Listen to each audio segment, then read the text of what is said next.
COVID-19 has really changed the way we view the world and ushered in a new normal. I, Dr. Nayan Mitra, founder director of Sustainable Advancements, is happy to be in conversation with Dr. Friedhelm Boschert of Mindful Solutions on how this new normal is actually a beginning of a more sustainable, conscious, responsible world. It gives me great pleasure to introduce Dr. Friedhelm Boschert, who is the founder of Mindful Solutions, co-founder and managing director of the Mindful Finance Institute, Cologne-Oxford, strategy advisor and senior executive trainer at AWARIS Cologne. Friedhelm, how have you been during this time? Yeah, unbelievable for me. Unbelievable. In the first few days of the crisis, when there was a lockdown in Europe, starting in Austria, this was in the beginning of March. I thought, oh, hey, what will I do all this time now? So finally I've got some time for myself and to reflect and to read and to do things like that. And it turned out after 4 weeks that I was busier than even before, because I had a lot of webinars. I talked to a lot of people, even without meeting them in person, but meeting them via Zoom. And so, yeah, I had a really busy time, but I'm happy about it, to be very honest. That's great. Tell me, in the last weeks, it looked like the people quickly adapted to the new framework imposed by governments. Do you share this view?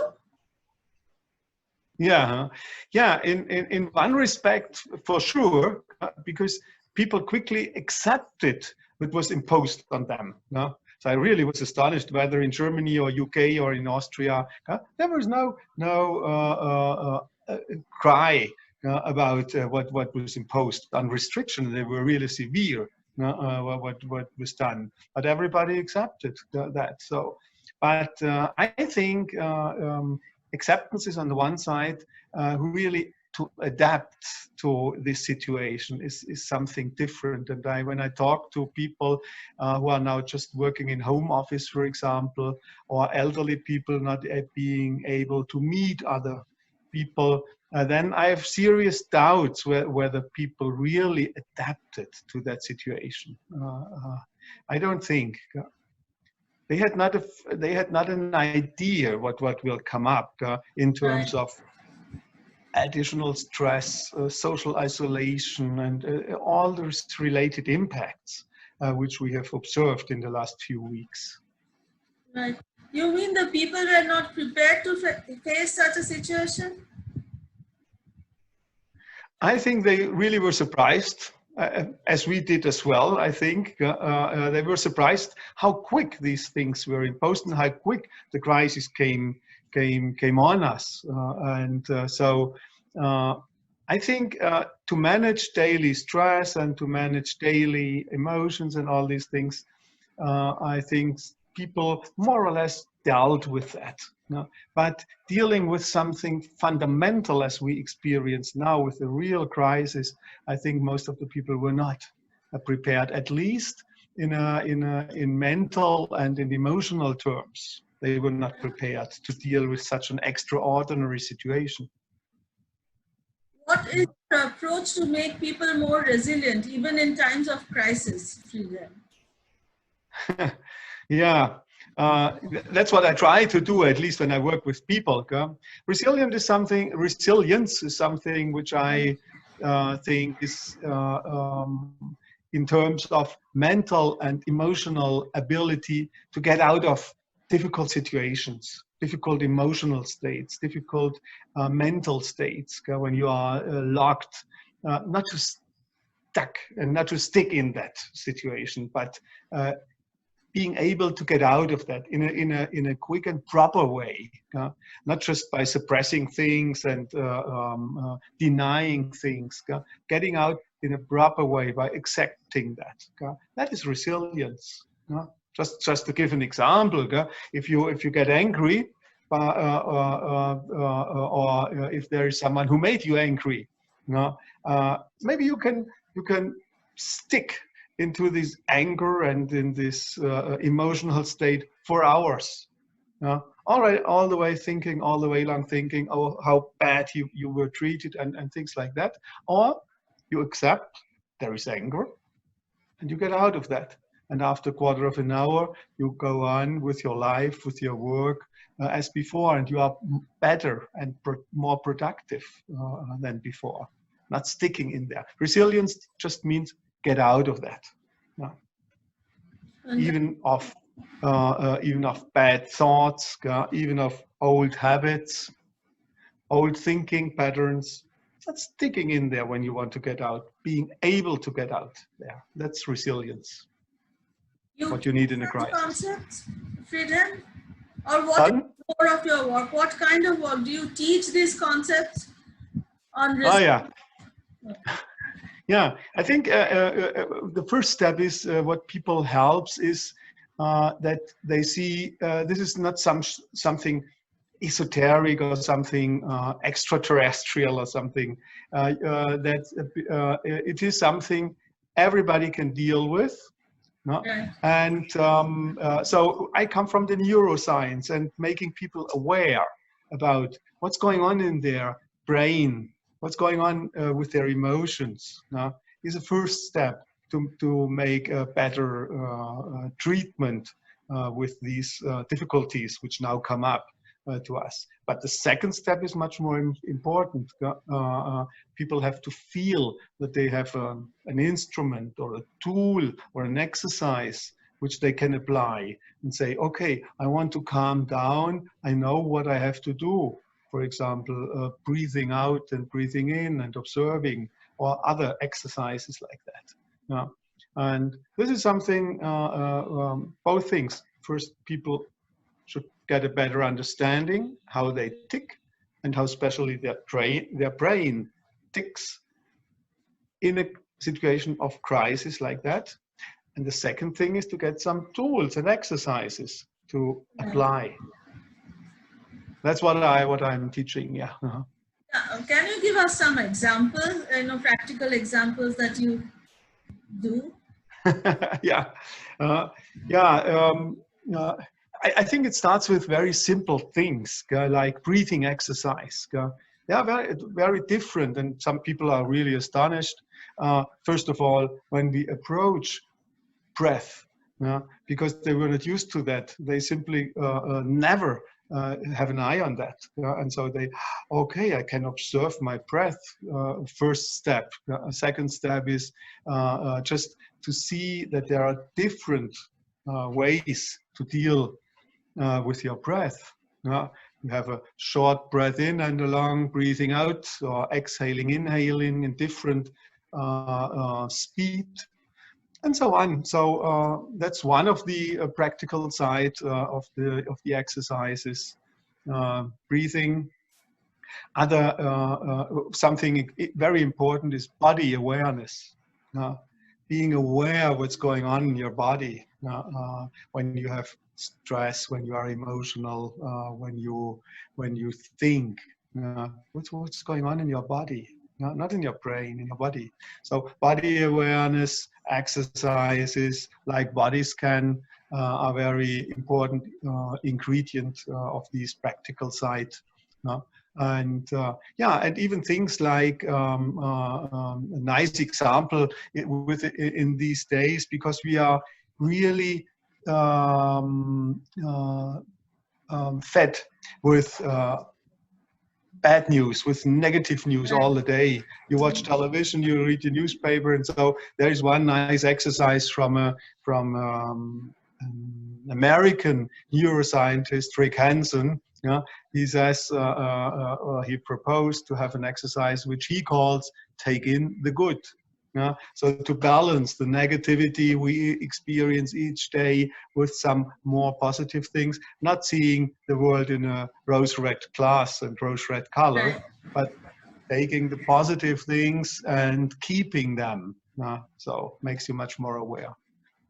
And some practical exercises towards perception, sharpening your senses. It's essential as well these days, because we are under pressure now, and so it's essential to watch what we perceive and what maybe we do not perceive. Right. Yeah. Tell me something, Friedhelm. Are these only applicable to individuals or organizations as well? Or, because resilience is something which not only individuals, but organizations could also be resilient organizations. What is your... Yeah.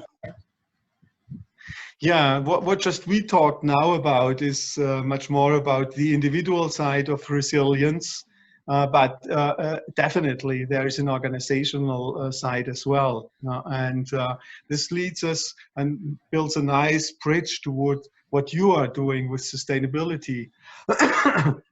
Because an organization which has a let's say a business strategy, a business policy, which is not very long-term oriented, which is very short-sighted, for example, which does not think about resources, where they come from, and so on.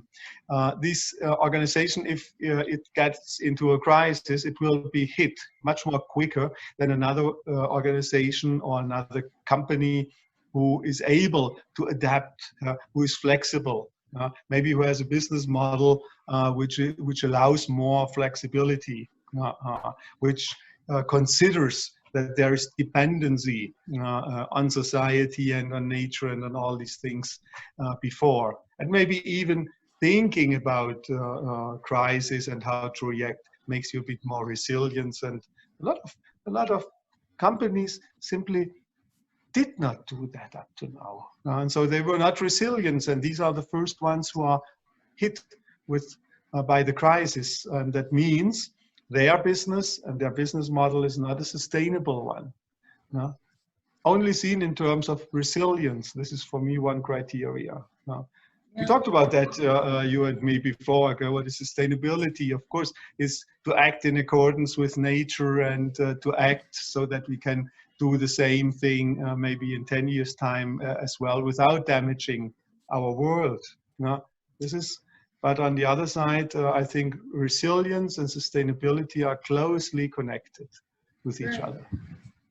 With this pandemic, with COVID-19, do you think the attitude of people will change, finally towards sustainable behavior?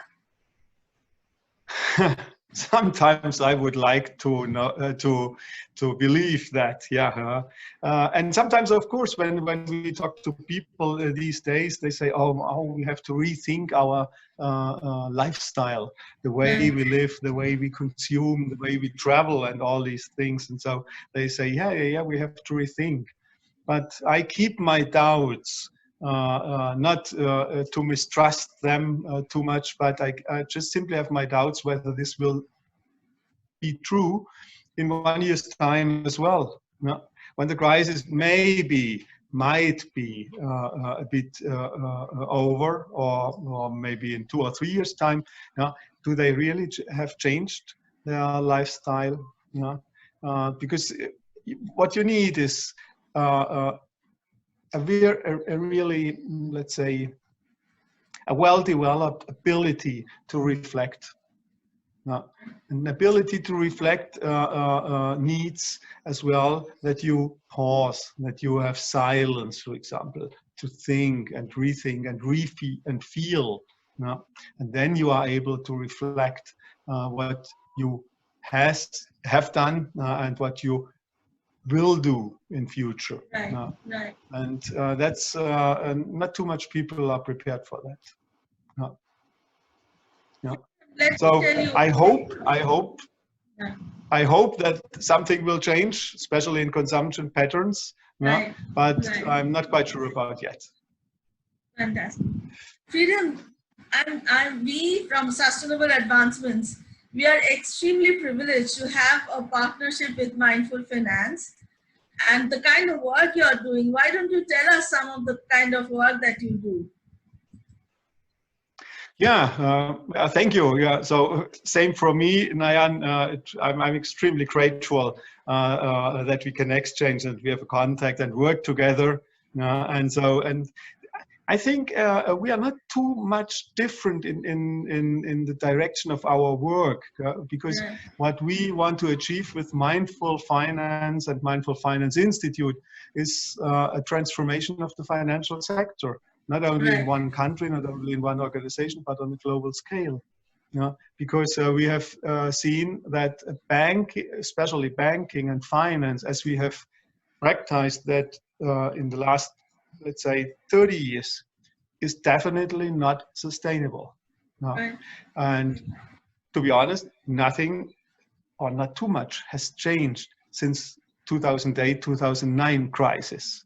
There were, of course, more regulations. There is, of course, more pressure, and the banks started to downsize a little bit, but that's it. Not too much has changed up to now. Look at the debts, government and corporate debts. So what we say, bringing much more awareness into financial decision making. Awareness, for example, about, on the impact of when I decide on investment, on a loan as a banker or as an insurer, when I invest money, so-called impact investment. Thinking about, being aware about that. And we are definitely sure this is one of our main goals of mindful finance, to unlock human potential, which is, in our opinion, and we all are bankers who founded mindful finance, in our opinion, human potential is locked at present in banks because there's so much pressure, so much fear, so much stress around. So people just try to react, but not act. And we think mindfulness for each of the people there can be, a means to get out of this locked-in situation and to develop human potential and bringing finance back to a good way, to a sustainable way. And for example, therefore, we will offer in 2 weeks' time, we will offer a weekly mindfulness session online for bankers and insurers. Right. So, fantastic. It would be great if more and more people in India can also connect to this course and benefit out of it. Thank you so much, Friedhelm, for your time. It's been wonderful talking to you. Thank you. Yeah, and Nayan, thank you as well. Thank you for inviting me, and thank you for all the work you do. I really appreciate that. Thank you very much.